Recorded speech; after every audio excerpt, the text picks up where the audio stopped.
اب آئیے چلتے ہیں احقاق حق فاطمہ کی طرف.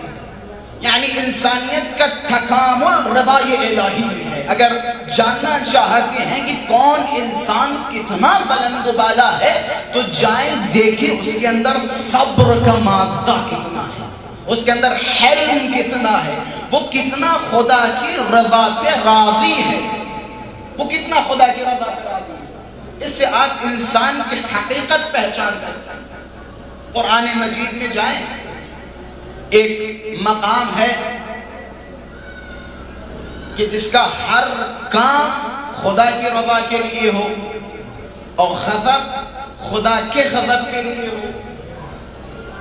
وہ ذات ہمیں ایک ہی ملتی ہے کہ جس کے بارے میں خداوند متعال نے قرآن مجید میں مہر لگا دی اور فرمایا وَمَا يَنطِقُ عَنِ الْهَوَىٰ إِنْ هُوَ إِلَّا وَحْيٌ يُوحَىٰ.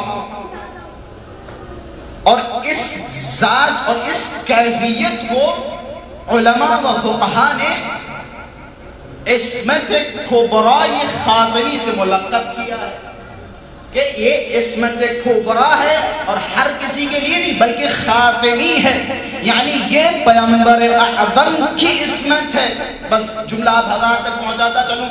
جو پیغمبر اکرم کی عصمت ہے یہ غیر از عصمت نوح، موسیٰ، عیسیٰ، ابراہیم، یونس، یعقوب، ان کی عصمت الگ ہے. یہ عصمت خاتمی کے جس کا ذکر خدا نے کیا یہ عصمت الگ ہے، جدا ہے.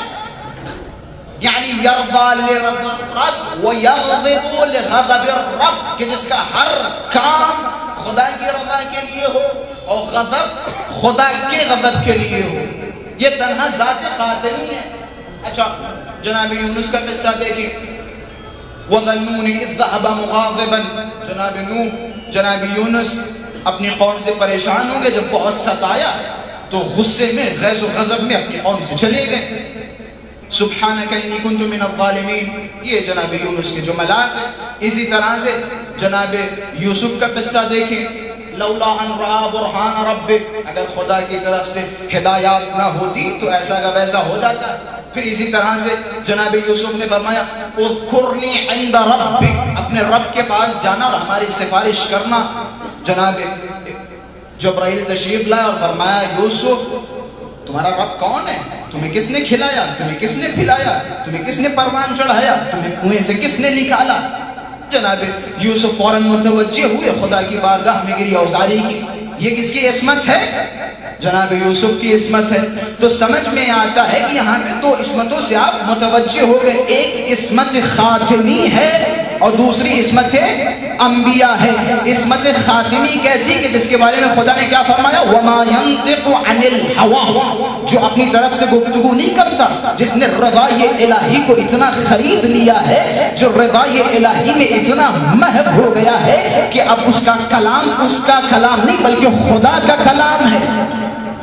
یہ عصمت خاتمی ہے اور یہ عصمت فقط و فقط رسول اللہ کے پاس ہے. اب یہ عصمت کہ جس کا نتیجہ یہ ہے کہ یرضا لرضا الرب کہ یہ راضی ہیں خدا کی رضا میں. عصمت خاتمی کون سی عصمت ہے؟ عصمت کبریٰ کون سی عصمت ہے؟ جو اللہ کی رضا پہ راضی ہو، اللہ کے غضب پہ غضبناک ہو. اسے کیا کہا جاتا ہے؟ عصمت کبریٰ یا عصمت خاتمی. لیکن انسان جب اس سے بلند بالا ہوتا ہے، جب خدا اس سے بڑا کسی کو مقام دینا چاہتا ہے تو کہا جاتا ہے ان اللہ یرضا لرضاک. خدا آپ کی رضا پہ راضی ہے، آپ کے غضب میں غضبناک ہے.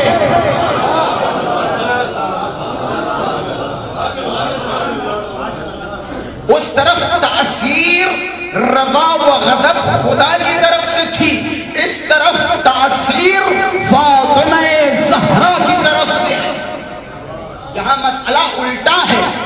یہاں مسئلہ یہ ہے کہ جس سے فاطمہ راضی اس سے خدا راضی، جس سے فاطمہ غضبناک اس سے خدا غضبناک. یہاں مسئلہ الٹا. عظمت ہے جناب سیدہ کی